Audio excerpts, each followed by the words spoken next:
Все в этом искусстве необычно.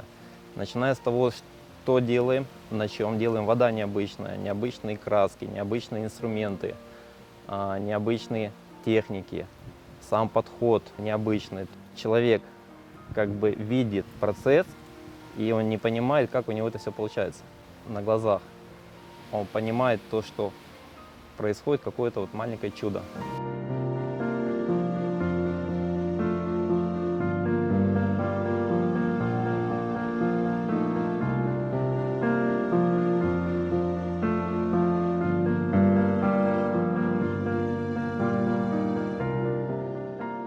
Эбру – древнее искусство рисования на воде. Название свое взяло из персидского языка. Эбри. Эбри переводится как облако. К нам в Крым сюда приехало оно из Турции, и в Турцию попало из Ирана. Все эбру раньше было, правило, классичным.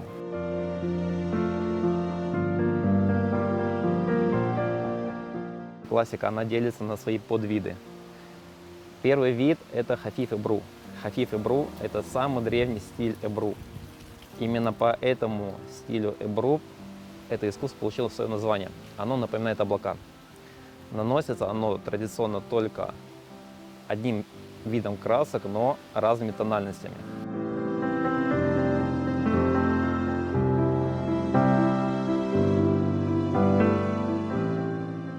Именно этой техникой хафиф эбру раньше украшали религиозные книги. Это мы можем увидеть на форзацах этих книг, очень древних книг, они находятся в музеях, турецких музеях. И, кстати, вот в музее Текия Дервишей можете посмотреть форзац религиозной книги, он оформлен именно вот этой техникой хафиф эбру. Кроме того, этой техникой раньше в Турецкой империи украшали государственные документы. Эбру раньше считалось как по праву какой-то частью религии.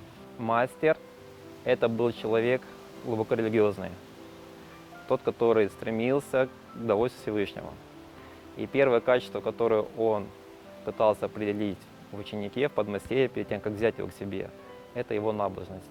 Техники рисования были исключительно неодушевленного. Это сейчас, если посмотреть, набрать в интернете, можно увидеть то, что в эбру рисуют что-то такое. И собачек, и кошек, и людей, и лица. Эбру традиционно классично, в нем рисуется то, в чем нет души.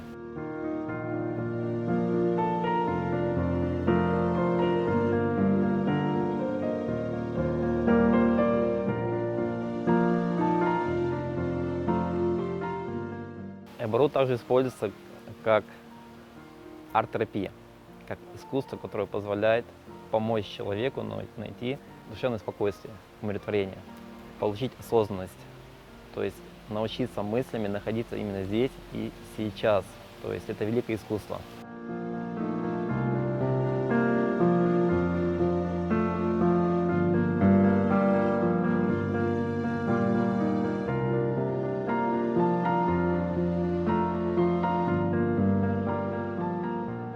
В эбру мне нравятся это эмоции, которые получаешь сам, и эмоции, которыми ты можешь зарядиться, приобщая к этому искусству других людей. Особенно детей, их вот это вау, когда они видят, как у них получается, вот эта энергетика, которая исходит от них, ну, это вот трудно с чем-то сопоставить и на что-то променять.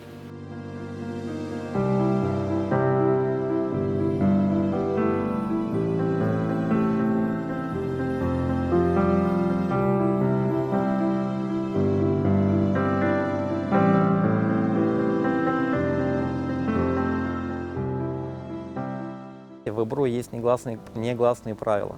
Одно из этих правил – это подходи к эбру только с хорошим настроением.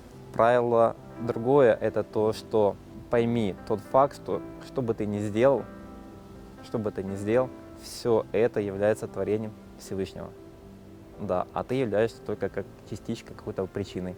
Та картина, которую ты получишь, в итоге она получится только такой, как будет угодно Всевышнему.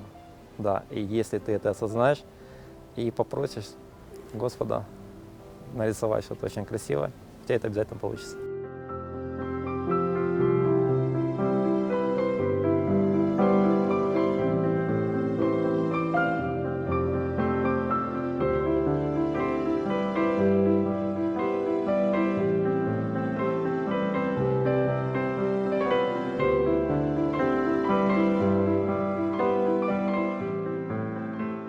Мотиватор в жизни для меня, на мой взгляд, это осознанность. То есть это осознание того, что ты сейчас есть, и скоро тебя не будет.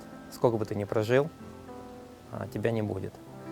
И мотивация – это то, чтобы прожить тот срок, который тебя наделил Всевышним, с пользой для себя, для своей религии, для общества, для людей, которые тебя окружают. У меня есть 3 жизненных девиза. Первый – это сначала узнай, потом сделай. Второе – это если делаешь, то делай это хорошо. И третье – делай то, что можно делать сейчас, не откладывай это на завтра.